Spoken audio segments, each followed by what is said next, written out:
करता हूँ और मेरा नाम मोहम्मद वसीम सैफ़ी है और कामदार पार्टी कांग्रेस की जो है उसका ऑल इंडिया जनरल सेक्रेटरी हूँ मैं ऑल इंडिया का,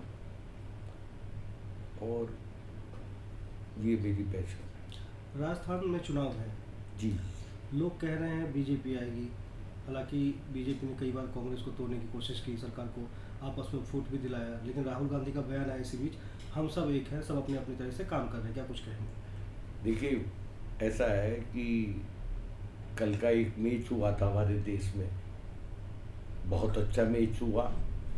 सुबह मस्जिदों में भी दुआएं हुई, मंदिरों में भी घंटे बजे दुआएं प्रार्थना हुई, मगर वजह क्या है कि अब हमारे देश में झूठ बोलने वाले इतने हो गए थे। और कल वो मैच देखने भी गए, इस स्टेडियम का नाम भी उन्होंने अपने नाम पे मोदी नाम पे रखा, मोदी साहब भी वहाँ मौजूद थे, अमित शाह भी मौजूद थे, मगर ऊपर वाले की तरफ से भी नाकारा वो लोग हो गए। अब ये तो आम पब्लिक है, सब देख रही है कि इतनी बावजूद मतलब कि धरती वाला तो नाराज था ही, उन्होंने सभी को धोखा दिया। सबसे बड़ा धोखा तो मुसलमान को तो हर आदमी ने धोखा दिया है। और आज हम लोग अनपढ़ भी इसी वजह से है कि हमारी कहीं पे कोई गिनती नहीं रही। पहले और थे, अब और आ गए।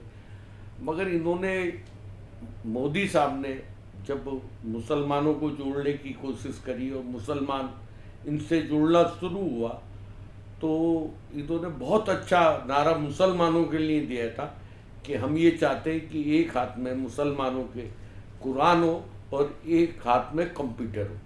मुसलमानों को धोखा दिया, मुसलमान भी बहकाए में आ गया।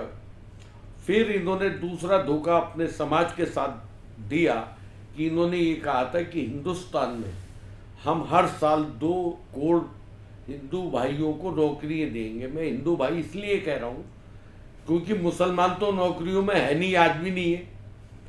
तो आज 10 साल होने को हो गए, अगर 20 करोड़ नौकरियाँ गई तो मेरे हिंदू समाज भाइयों की गई, मुसलमान तो है ही नहीं कहीं।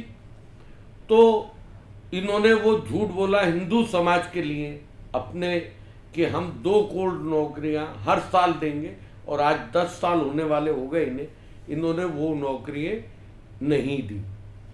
दूसरा, इन्होंने हिंदुस्तान में काला धन लाने की बात करी थी। आप सब कोई मीडिया वाले हैं, आप जानते हैं वो काला धन भी नहीं आया, बल्कि और जो देश की अपनी प्रॉपर्टियां थी जो कभी कांग्रेस पार्टी ने बनाई थी।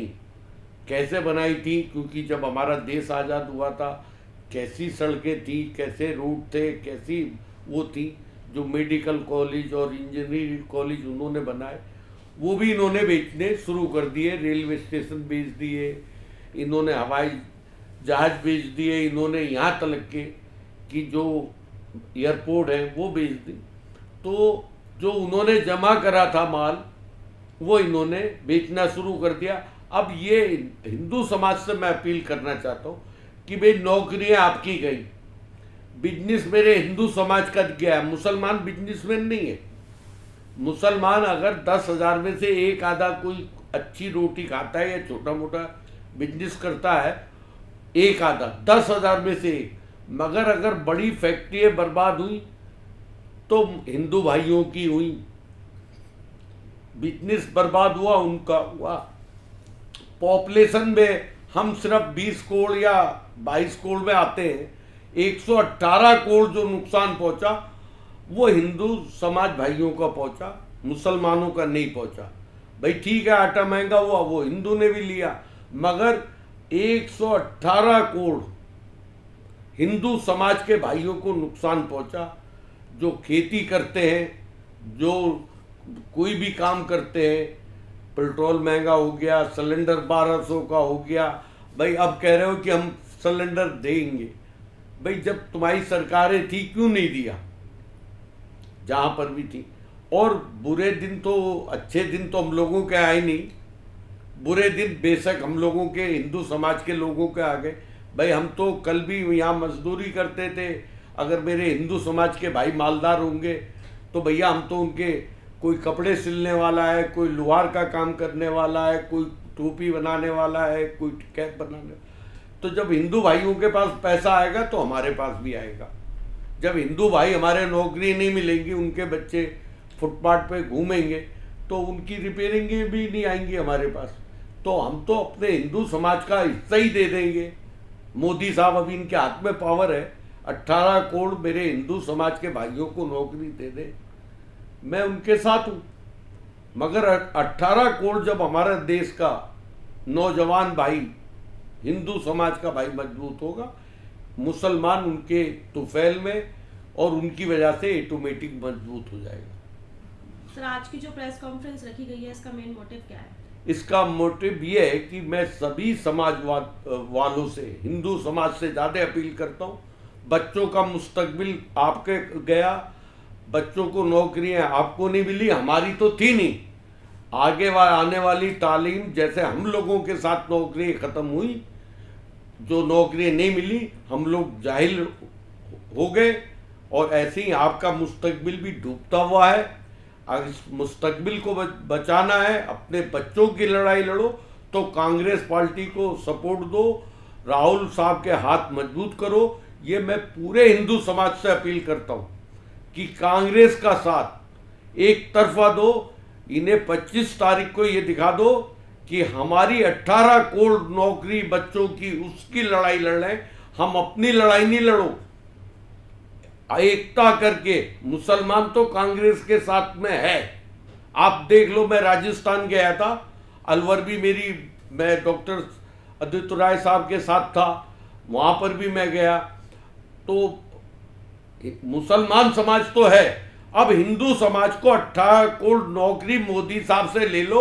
मैं कहता हूं अगर वो दे दे राजस्थान में 24 तारीख तक, तो उन्हें वोट दे दो, नहीं तो 18 करोड़ नौकरी आपकी गई है, मुस्लिम समाज की नहीं गई। ये मेरे भाई देश की तरक्की रोक रहे हैं। देश की जहाँ पे आप लोगों को नौकरी मिलती वो ख़त्म कर दी, और ये पूरी दुनिया में नफरत के बाजार लगा रहे हैं। अभी योगी साहब हमारे राजस्थान में कह के आए कि मैं 57 मुल्कों से लड़ने जा रहा हूँ। मैं कहता हूँ हिंदुस्तान का एक एक बच्चे का, मुसलमान बच्चा भी उस लड़ाई में जाएगा। वो मुस्लिम कंट्रियाँ हैं, मगर हम हिंदुस्तानी पहले, हम मुसलमान बाद में। हर बच्चा उनके साथ तैयार है। मगर मैंने इन्हें 7 तारीख को धरना दिया था। 8 थल सेना के लोगों को, कतर जो दिल्ली की 2% की आबादी के लायक नहीं है, उसने 8 हमारे फौजी जवानों को फांसी दे रहा है।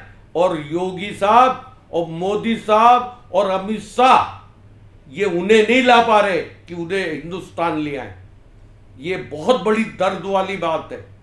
वो एक भी मुसलमान नहीं है, मेरे हिंदू भाई हैं, मेरे देश के हैं। उनकी मैंने इनसे अपील करी थी 7 तारीख को कि मेरे हिंदू भाइयों के वहाँ दिवाली और ईद बनवा दो, उन्हें 12 तारीख से पहले ला दो। मेरी बहनों के घर में हरियाली आ जाएगी, उनके पोती पोते जो भी उनके बच्चे वो खुश हो जाएंगे। मगर ये नहीं लाए। मैं बहुत जल्दी उनका और वेट कर रहा हूँ। मैं टाइम दे के आया था, बहुत बड़े दिल्ली में ये मैं धरना दूंगा, और पूरा समाज मेरे साथ है। वहाँ पर कोई भेदभाव नहीं होगा, वहाँ इंसानियत की लड़ाई होगी, और पूरी दिल्ली के लोग आएंगे जंतर मंतर पे। 8 फौजी नहीं लाए जा रहे, 57 मुल्कों से लड़ने की बात करते हैं हमारे योगी साहब। नफरत के बाजार लगा रखे जगह जगह, बयान उल्टे सीधे दे रहे। भाई उनके मुंह बंद करो। हम वो देश के फूल हैं कि हम तो तुम्हारे मजदूर हैं, जब तुम राजा बनोगे हम तो आपकी प्रजा हैं। और ये देख लो इनके ऊपर कितने बुरे दिन आ गए इनके। हर जगह इन्होंने झूठ बोला है ना, उसका नतीजा ये हुआ कल मैच भी हरा दिया। बॉलर भी हमारे देश के नहीं चल पाए, क्योंकि वो देख रहे थे कि भाई वो मोदी जी से और अमित शाह से डर गए कि भैया नाम भी इनका क्या है, मोदी स्टेडियम। एरिया कौन सा, मोदी जी का। वो डर गए सारे हिंदू मुसलमान जो हमारे देश के खिलाड़ी थे, वो डर गए। ये नहीं जाते, हमारा देश भारत में दुनिया में जीतता, वर्ल्ड कप हमारे देश को मिलता। इन दोनों के इनके ऊपर पनौती, बुरे दिन आ गए इनके। मतलब ये आपके कहने का मतलब है जो इंडिया हारी है वो मोदी जी की वजह से हारी है? बिल्कुल मोदी जी की वजह से। भाई जिस आदमी पे गर्दिश आ गई, जिस आदमी पे बुराई चालू हो गई, अभी इन्होंने नाम हटा लिया। तुमने सुना होगा, आप तो मीडिया वाले, आपने सुना होगा कि जहां पे इनका ऊपर नाम हो रहा था कि प्रचार कौन कर रहे हैं, मोदी साहब के नाम पे इलेक्शन। जब देखा इन्होंने इलेक्शन हार रहे तो वहां से अपना नाम भी हटा दिया, मामा जी लगा दिया, कहीं पे किसी को लगा दिया। तो पहले तो मोदी जी चल रहे थे, अब जब इन्हें मालूम था हमारे ऊपर बुरे दिन आ गए तो इन्हें वहां स्टेडियम जाना ही नहीं था। और मोदी जी के नाम के स्टेडियम में तो फाइनल कप होनी नहीं चाहिए था। अगर कहीं और कप होता तो हम जीतते, क्योंकि हमारी टीम कहीं नहीं आ रही, हर जगह जीती है। हमारी इंडिया की टीम हर जगह जीत के फाइनल में पहुंची थी। और जिस दिन ये दो पनौती वहां पहुंचे हैं और उसका नाम इन्होंने वो रखा, तो ना तो बॉलर चल पाए इनकी दहशत की वजह से, ना बॉलर चल पाए, ना खेलने खिलाड़ी चल पाए। ये मोदी साहब के ऊपर अब परेशानी है, बुरे दिन आ गए हैं, क्योंकि इन्होंने दुनिया को अच्छे दिन दिखाते हुए हिंदू समाज का जितना नुकसान पहुंचाया है इन्होंने, मुसलमान समाज का नहीं पहुंचाया। पेट्रोल मुझे भी 100 रुपये लीटर मिलता है भाई साहब, आपको भी 100 मिलता है। आप 122 करोड़ हो, हम 18 करोड़ है भाई। महंगाई बढ़ी किसके लिए? हिंदू समाज के लिए। नौकरी गई हिंदू समाज की, 15 लाख रुपए हिंदू समाज को देते, हमारे तो आधे नाम काट देते ही है ना। सब कुछ गया हिंदू समाज का, सिर्फ मुसलमान आ रहे 10-12% है भाई। इससे क्या फर्क पड़ रहा आप लोगों के ऊपर? तो सभी मीडिया वालों से अपील करता हूं कि इसे ज्यादा दिखाएं और जो उनके साथी हो उन्हें भी आगे भेजे। ये कड़वा सच बोल रहा हूं, और इस पे आप सब नौजवान बच्चे भी हैं, मेरी बहनें भी हैं, तो आप खुद ही देखिए इसमें। मैंने अगर आपको झूठ बोला हो भाई, अगर काला धन आ जाता, काला धन तो आया नहीं, और जो यहाँ का धन था वो भी बाहर भेज दिया इन्होंने। सर आज आपको पार्टी में पद दिया गया है, तो क्या पद दिया गया है आपको, उसके बारे में थोड़ा बताइए। मुझे कांग्रेस जो पार्टी है उसमें ऑल इंडिया कांग्रेस पार्टी की पार्टी है, कामगार पार्टी, जो मजदूरों की, गरीबों की, और जो हमारे नेहरू साहब ने उसका वो रखा था नाम, तो उसमें वाइस प्रेसिडेंट तो हमारे डॉक्टर साहब हैं, और वाइस प्रेसिडेंट मुझे ऑल इंडिया की जिम्मेदारी दी गई है। और मैं ये चाहता हूँ उसे पूरी ताकत लगाऊंगा कांग्रेस के लिए, कि जितना भी मेरे समाज से बनेगा मेहनत करूँगा, जगह जगह जाके कांग्रेस पार्टी की जिम्मेदारी निभाऊंगा। अभी भी मैं 4 दिन लगा के आया हूँ राजस्थान में डॉक्टर आदित्य राय साहब के साथ में, और जहाँ मेरी पार्टी मुझे जिम्मेदारी देगी मैं उसके लिए हाथ जोड़ के खड़ा हुआ। और सभी अपने लोगों से अपील करता हूँ, हिंदू भाइयों से भी इस वीडियो को सुने और ज़्यादा आगे पहुँचाए। और ये देश की तरक्की की वीडियो है, और जितने भी सरकारी महकमे आपने ऑल इंडिया मेडिकल लिए, वो सब किसने दिए मुझसे बेहतर आप मीडिया वाले जानते हैं। जय हिंद, जय भारत, खुदा हाफिज। वसीम सैफी, दिल्ली।